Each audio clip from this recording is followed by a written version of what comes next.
হাজোৰ বৰহাৰদিয়া সাৰ্বজনীন শ্ৰী শ্ৰী মা মনসা পূজাত ভক্তৰ সমাগমত চৌপাশ মুখৰিত। মাংগলিক ৰীতি নীতিৰ লগতে ভিন্ন কাৰ্যসূচীৰে আৰম্ভ হোৱা হাজোৰ বৰহাৰদিয়া সাৰ্বজনীন শ্ৰী শ্ৰী মা মনসা পূজাৰ আজি দ্বিতীয় দিন। বৰহাৰদিয়া সাৰ্বজনীন শ্ৰী শ্ৰী মা মনসা পূজা পৰিচালনা সমিতিৰ উদ্যোগত বিগত বৰ্ষৰ দৰে এইবেলিও 5 দিনীয়াকৈ অনুষ্ঠিত হোৱা শ্ৰী শ্ৰী মা মনসা পূজাৰ পঞ্চম বাৰ্ষিক পূজা। দ্বিতীয় দিনৰ কাৰ্যসূচীত পুৱা বন্তি প্ৰজ্বলন, ধৰ্মীয় পতাকা উত্তোলনৰ পিছতে ঘট লৈ নগৰ ভ্ৰমণ উলিওৱা হয়। ঘট লৈ ঢুলীয়া ওজাপালিৰে উলিওৱা নগৰ ভ্ৰমণে সমগ্ৰ অঞ্চলত এক আধ্যাত্মিক পৰিৱেশত জীপাল হৈ পৰে। হাজোৰ পৰা কমলাকান্ত দাসৰ ৰিপৰ্ট, AIN লাইভ। আমাদেৰ বৰাটিয়া মা মনসা পূজাখন 2022 চনত আৰম্ভ হয়েছে।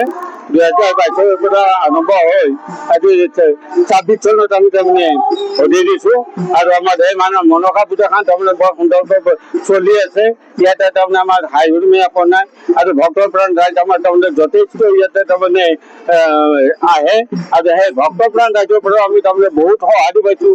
তেওঁলোকে বহুত আমাক তাৰমানে সহযোগ কৰিছে। এইখিনি পূজা প্ৰতিদিন কিমান ভক্ত আগমন হয়?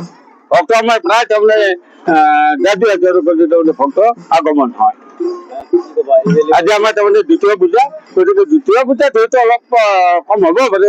ভক্ত প্ৰাণ ৰাইজ আমাৰ আহি আছে, আমি সেইটো সঠিককৈ আজি কিমান হয় ক'ব নোৱাৰি। ধৰক আজি আমাৰ দ্বিতীয় দিন, আমাৰ 5 দিনীয়া কাৰ্যসূচীৰে আমি আমাৰ বৰহাৰদিয়া মা মনসা পূজা উদযাপন কৰি আহিছোঁ।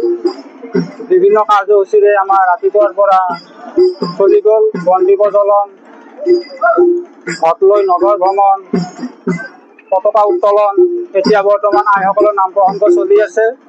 গতিকে আমাৰ ইয়াত সুন্দৰভাৱে চলি আছে পূজা পাতল আৰু ভৱিষ্যতেও আমাৰ থাকিব। আমাৰ ইয়াত মানুহৰ সমাগম এনেকুৱাকৈ আমি পাইছোঁ, ৰাইজৰ সঁহাৰি পাইছোঁ, তাৰমানে আমি ভাবিব নোৱাৰোঁ এনেকুৱা সঁহাৰি পাইছোঁ। কি কাৰ্যসূচী কিবা হৈছে 5টা দিনত? 5টা দিনত আমাৰ আইসকলৰ নাম প্ৰসংগ আছে, পতাকা উত্তোলন আছিল, সেইবিলাক হৈ গ'ল। বলি বিধান আছে, পূজাৰীৰ পূজা আছে, লগতে আমাৰ আৰু কিছুদিন পিছত আমাৰ লক্ষ্মী পূজাৰ পিছত আমাৰ নাগাৰা নামৰো এটা অনুষ্ঠান এটা আমি ৰাখি থৈছোঁ। সেইটো আমাৰ লক্ষ্মী পূজাৰ পিছদিনা হ'ব। তাত আমাৰ পাঠক আছে ডাক্তৰ অচ্যুত কলিতা আৰু হাজোৰ ঋতুমণি কলিতা।